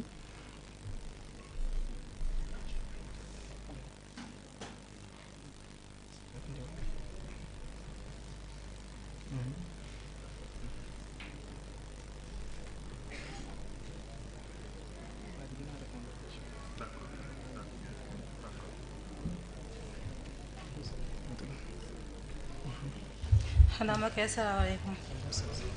mu leen nuyu ku nekk moom di leen ziar di baalu àq bu baax di ziar suñu capitaine xam naa ñun question bu ñu amoon rek muy que ni ci thème bi dañu wax évolution commencé évolution bi homme jëm humain ñu dégg nag depuis début bi ñuy développé ñu dellu si cadre économie après ñëwaat si spiritualité développé cadre social psychologie ak yeneen ak yeneen yi xam ne moo sopp donc man fi may demander mooy qu'en est-il l'aspect linguistique dans la spiritualité parce que bu ñuy wax domaine yi ñu tudd yëpp mënoo ko tudd te tuddoo parole bi nit ki di génnee te parole mën nañu wax ne dañ ko miin parce que bu fekkee dañoo nekk Sénégal làmb dëkk bu mel ni Sénégal nga xam ne wax mu dafa yomb te c'est toute une entreprise comme ni ñu commencé ci physique bi dafay am physique am mental balaa mu ñëw ci spiritualité bi parce que ñu ngi wax baatu Allah te kàddu la donc bu fekkente ne par exemple tey da nga ñëw ci cadre physique bi nga ñëw par exemple benn nom bu ñuy wax policier à chaque fois booy xool Sénégal sax dafa mel ni étudiants yëpp faculté de lettres lañu nekk parce que déjà langue rek la ñuy jàng langue ñii ñu ngi ci anglais ñii ñu ngi ci français ñii ñu ngi ci espagnol donc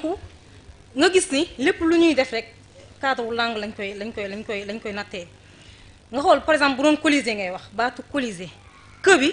dafa nekk benn occlusive parce que lii di tax ñu gën ci tenir compte mooy bi ñu maam Cheikh di jàngal ci gàmmu 2005 baatu ze ni ñu koy waxee mën nañu c'est une fricative c'est une lettre fricative interdentale un peu sonore mu wax ko rek ñëpp tàcc fekk boobu ñu ngi jàng université ñu ngi jox fascicule yi mais teniruñu ci woon compte mais dès que ñëw déglu gàmmu googu noonu si la ñuy jëlaat fascicule dajale baat pour mën a maîtriser parce que ñu xalaat ni am na benn aspect bu spirituel bi si nekk déjà bu dee colisée foog nga am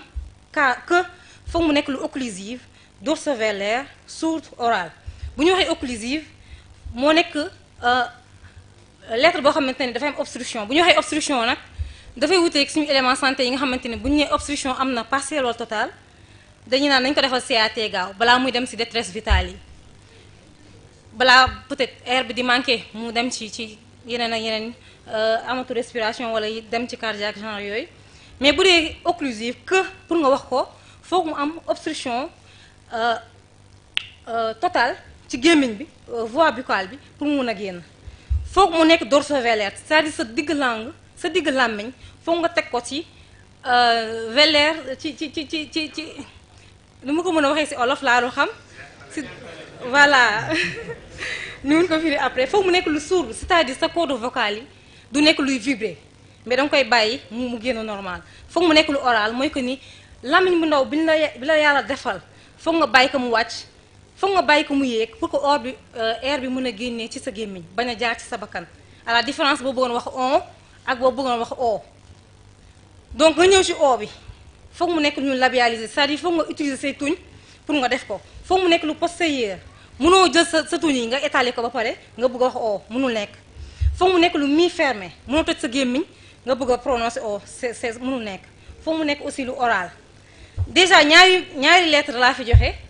te benn bu ci nekk rek c'est toute une entreprise pour nga génne benn produit te ñu gis ni par exemple maam sëriñ bu mu ñuy wax ni dañoo nekk ci làmb wax bu tijjee noppi jot na donc ngay dem bay xool nit ki suy wax parole produit yu muy génn yëpp lettre par lettre nga xool la journée ñaata lettre mooy génn nit wax ba pare yàlla taf ne kii la wax parce que benn mensonge la wala nga teg nga ci deru nit loo xamante ne bi waroo ko ci woon teg donc foofu yaa ngi wax lan mooy aspect linguistique boobu noonu ci spiritualité déjà bu ñuy wax par exemple boo doon évoluer ci dans le domaine de l'affaire dans le domaine des affaires essence business dañ naan la boo jàngul anglais doo ci génn bu dee dans le monde de l'administration bu dee au Sénégal ñu ne jàngal français parce que doo ci génn loolu moo nekk langue bi ñuy échanger sur le plan administratif maintenant su fekkente ni dans le monde spirituel comme spiritualité tënkuñu ko ci l'islam kase baatu Allah mën nañu wax ne langue arabe la léegi bu dee yeneen yi nga xamante ne bi peut-être nekkul langue arabe wala ñeneen ñi nga xamante ne ñëwoon nañ parce que maam Cheikh moo ñu wax ni yàlla ba muy préparé arabe di ko jox garde-fou yi dafa fekkonte ni moom mu ki muy mujjee waxal arabe lay wax léegi ñeneen ñi lan mooy aspect linguistique bi ci spiritualité boobu noonu ñu ngi jéggalu bu baax salaamaaleykum. aleykum salaam wa rahmatullah. xëy na di jaajëfal mbokk mi ci cours bu am solo bi waaw dafa mel ni nag waxtu bi comme ni ñu ko waxee sànq daf ñu njett torop ñuy ñaan rek comme waxtu bi jot na heure la voix du Colisée donc ñu ñaan ko mu ñëw te moo tey incha allah.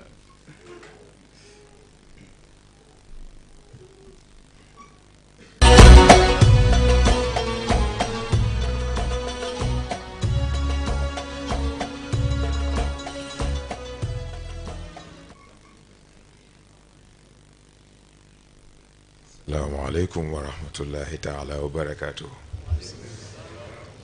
ah ñoo ngi nuyu ñëpp di ziar ñëpp di massaw ñëpp ah xawoon naa ñaxtu nag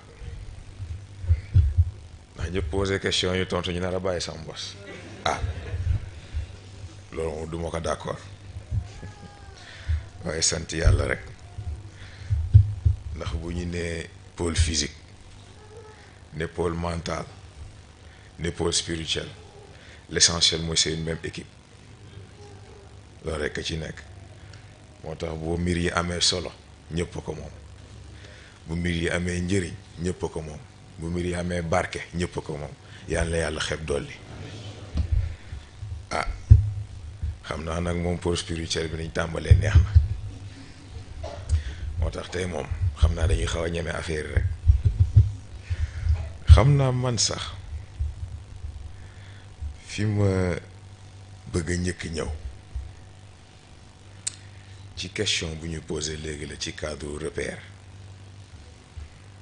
ndax en effet bu ñu nee repère c'est par rapport à quelque chose waaye xam nga dafa am ci cadre téléphone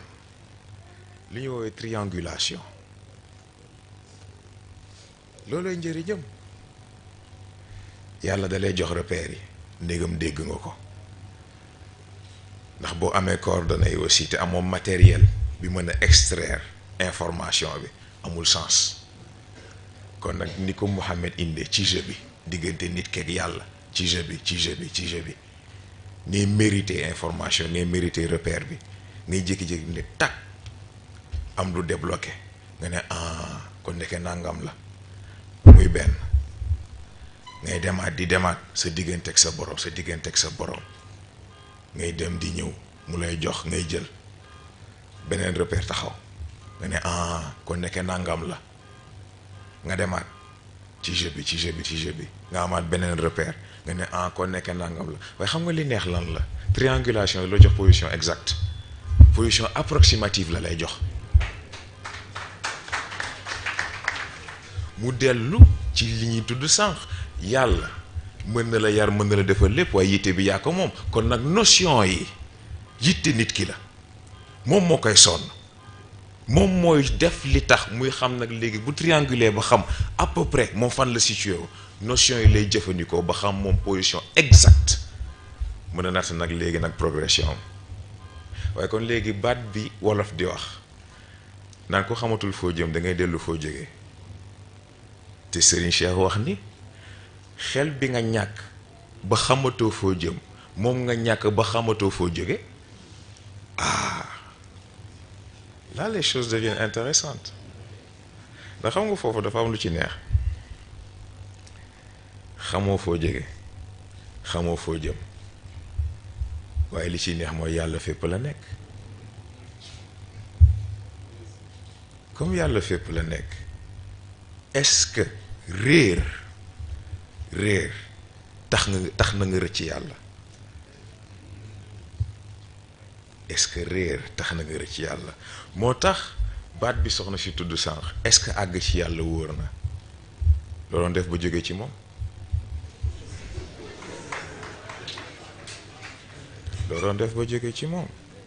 yàlla mi la jiitu ci sa bopp gën la xam sa bopp gën la xam li nga daje li daje ci yow gën la xam fi nga jëm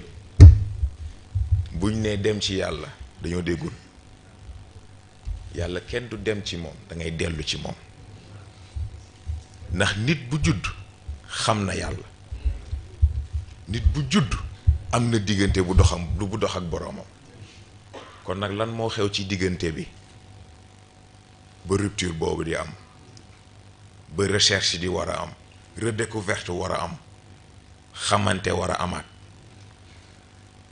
c'est très important lu jar a bàyyi xel la question yu jar a poser la mais gis nga loolu yëpp dafa am lu ci neex te mooy yàlla yaatoom ndax xam nga question bi mu posé dafa am lu tax gis nga Spinoza yi ñuy tudd ak yooyu yëpp ñoom dañoo amul chance ndax yéen am ngeen góor gi comme am ngeen góor gi war ngeen comprendre bu ñu nee substance première yàlla du il ne travaille pas unilatéralement kon nag foog contrepartie am ñoo ngi koy wax léegi mag Moustapha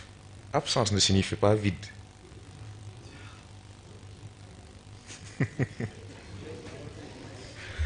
absence ne signifie pas vide lu jar a bàyyi xel la xam nga lu tax substance première d'accord loolu day fekk nga mérité substance ci yàlla substance première day fekk nga mérité substance ci yàlla day fekk nga mérité yàlla jox la ci boppam dara waaye ci beneen côté spectrum bi ñi nga xam ni ñak ñoom ils ont fait le tout ba yàlla jéppi leen et pourtant rëcc ñu juridiction am kon nag yàlla nga fa ba léegi waa ci dimension absente am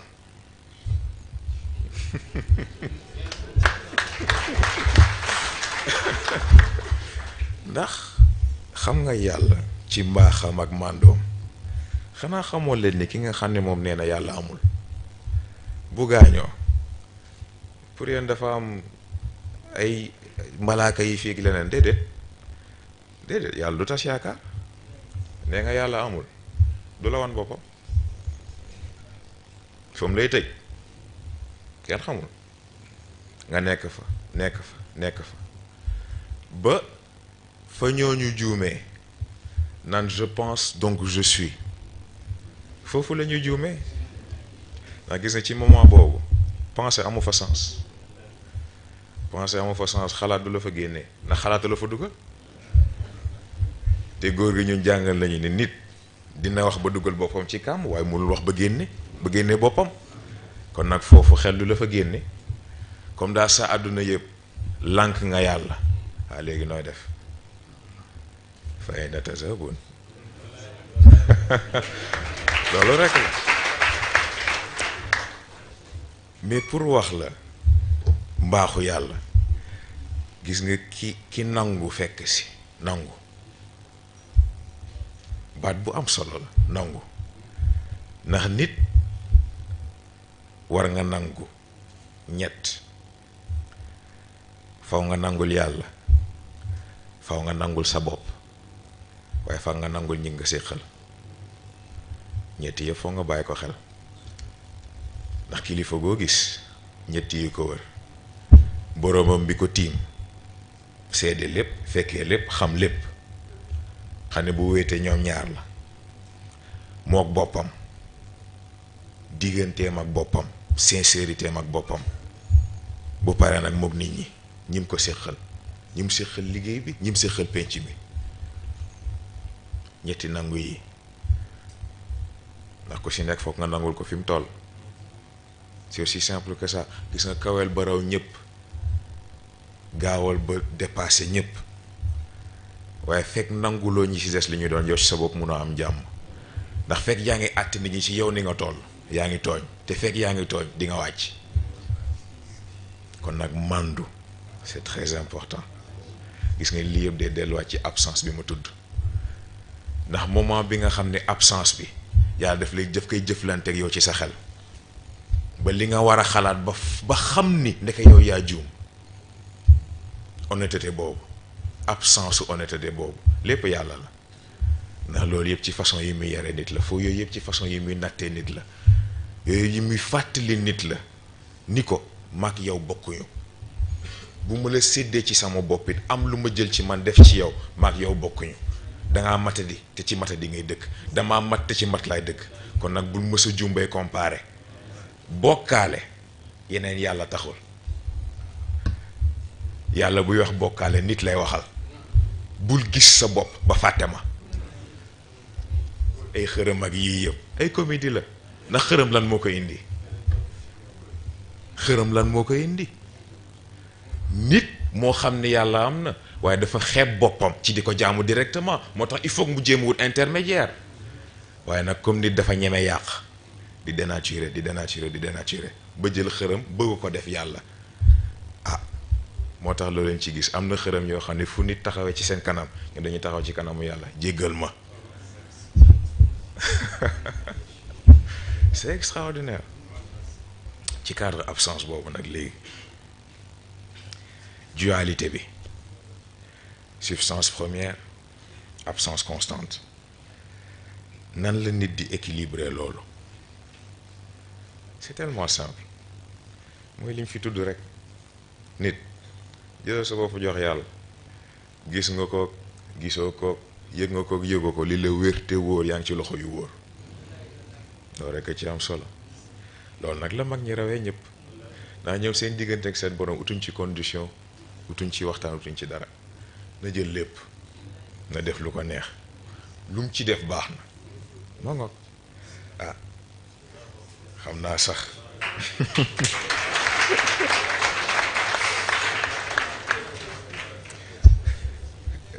balaa maa sori sax dama bëgg am lu ma clarifier yeneen pôles bu leen mer yeneen pôles bu leen mer bu leen foog ni dafa am ñu ma beral loxo du loolu dafa fekk ni rek ni ñu tëralee mbir yi la ndax xam nga pôle spirituel buñ ci xasee ba egsi yeneen pôles yëpp day duggaale du sax problème mu favoritisme waaye yàlla xam na ni yeneen pôles yi sax noonu la intéressant waaye yooyu yëpp dana ñëw incha allah loolu rek la ñoo bokk équipe amul problème noonu rek la toll ah xanaa bañ a guddal rek ndax xëy na sax am na question yoo xam ne bëggoon nañ ko indi waaye ci beneen thème bi la gën a dugg moo tax yooyu buñ ci àggee du ñàkk ñu traité ko incha allah ah sant yàlla rek xam nga dafa am benn mbokk bu ñu def remarque bi te en effet looloo ci nekkoon suñu objectif ndax daf ma ne gis nga Colisée bi xam-xam beeg yëpp am na solo ma ne ko waaw mu ne waaye li may sant yàlla mooy boo seetloo ñiy wax yëpp benn qualificatif lañ bokk ñoom ñëpp te mooy ñebootu góor gi loolu rek doy na sant yàlla gis ngeen seen la voix du Colisée bi li ma ko xeex ak ñoom li ma ko xuloog ñoom ndax xam nga ñun dafa am lu ñu gëm te moom dañ ko jëkkee ci suñu bopp gis ngeen dañ nekk ci milieu boo xam ne ñun kenn rek lañ faale kenn rek lañ teg bët kenn rek a mën a signifier dara suñu kanam muy Serigne Moustapha Sy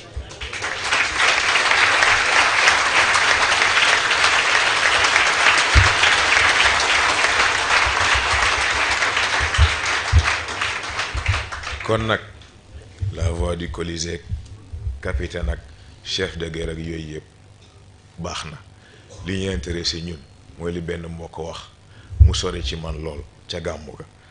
dafa jël suñuy photo boo xam ne mag góor gee ko bokk mu ne le professeur et son élève dama ko gis ñaan sama borom ne kii nim ñu matee pour professeur matee ñu ko kilifa yàlla nañ ko matee élève noonu loolu rek doy nañu ndax gis ngeen li ma mës a wax te muy baat bu ama am solo gis ngeen kooku waxoon poser question bi ne plutôt servir aux cieux ou régner aux enfers am na koo xam ne gis nga élève am moo raw professeur yu ñëpp am na koo xam ne élève am kenn mënul taxaw ci kanam bay mën a wax lu ko jaaxal am na koo xam ne élève am kenn mënul fexe ba du bokk ci les meilleurs ci li mu nekk loolu waxuma la c'est un droit c'est le devoir de tout moustarchid c'est le devoir de tout humain loolu rekk a ci nekk ah ñooy guddal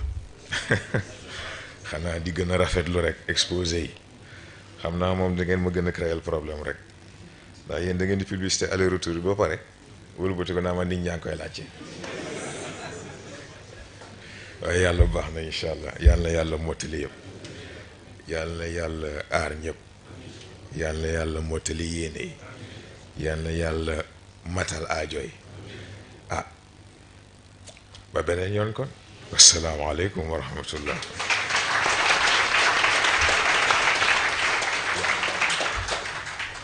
ah kon ñu ñaanalante rek xam naa ñu defaat fatiha ñetti lixlaas falax ak naa salaatul fatih ñu ñaanalante ci yéene waale ci mbokk yi jiitu ndax ñoo ngi may wax ne am na ñu wàññee ko fan yii rek ah yàlla moom yëfam waaye sant yàlla gi mooy boo xamee te comprendre te nangu ni bu ñuy wax faatu it du fin transition la bismillah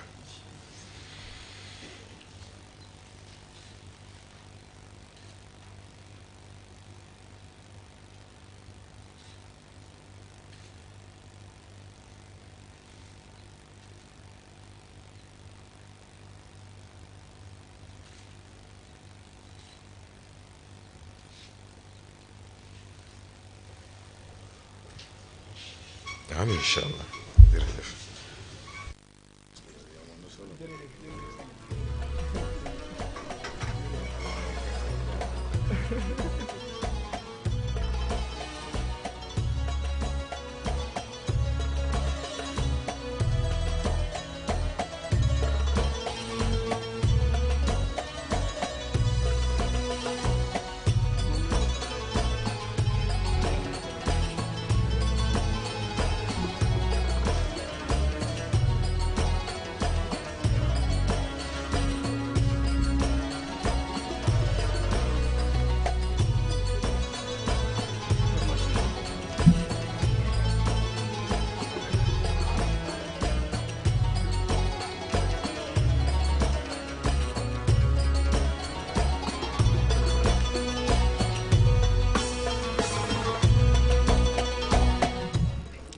na ñu dellu nuyuwaat ñëpp rek xëy na dañuy jàllale rek information di wax ni Colisée bu tey bi mën nañ ko suivre demain sur Mourchid TV à partir de 17h20 di wax ni itam di yéegal beneen information bu dellu ci match de gala bu dox diggante équipe bu Colisée bi ak waa sécurité donc ñu koy defee demain à partir de 20h. donc di ci convier ñëpp fële lañ koy defee terrain Sénégal Japon voilà c'est le terrain Sénégal Japon bi donc di ci convier ñëpp.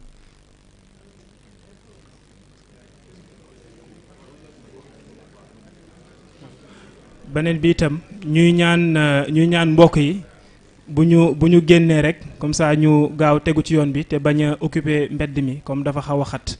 donc looloo dellu woon ci information yi di wax salaamaaleykum wa rahmatullah wa barakatu.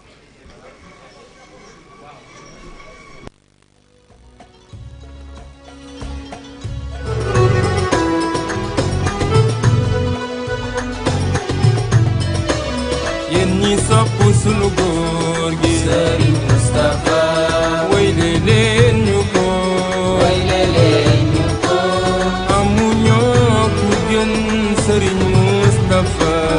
sunu sang be seede ngeen ni rëyul bëggewul du doon lu warul si jikkoom yu lañu ko bëggee ñi la sopp ci réew mi ñu ne te di la bëggee fu ñu ne nangu nañ sa mbaax te di ko fesal fu ñu mën a ne am na diina te yaatu na si moo yiw te gore kol bi moo ko yor te du di dëroo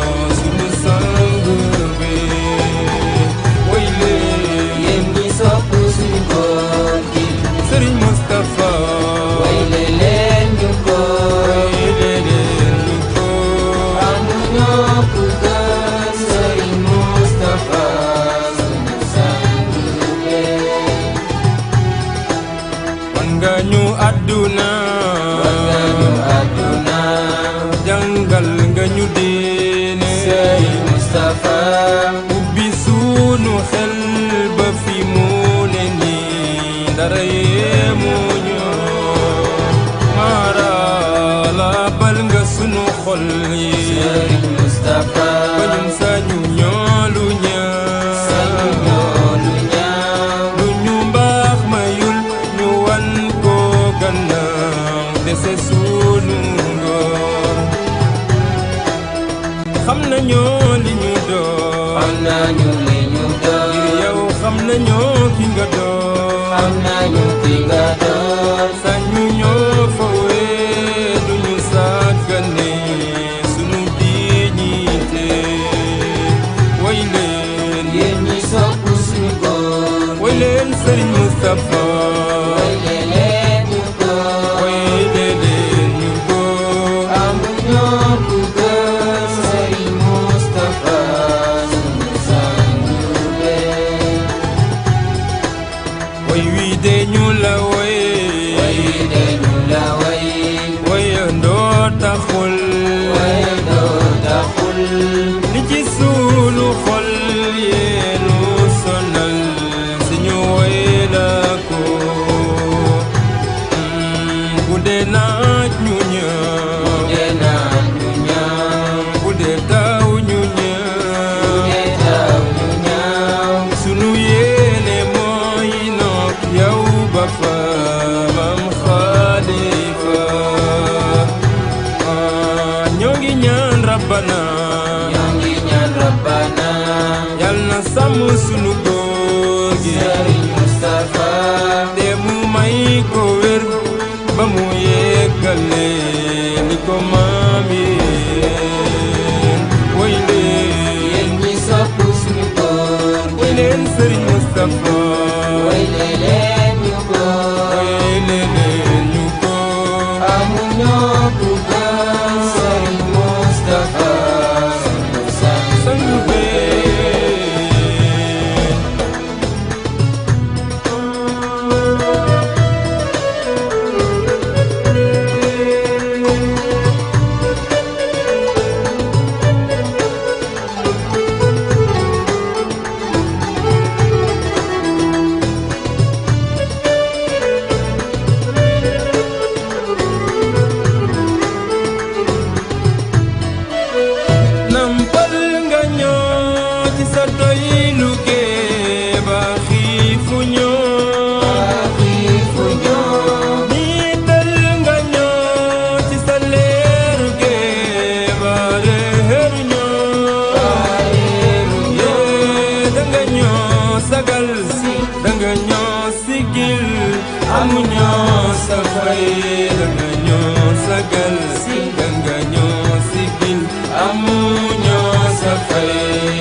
Bakare Daraman Bakare Daraman Aram lo mukumbam Aram lo mukumbam jar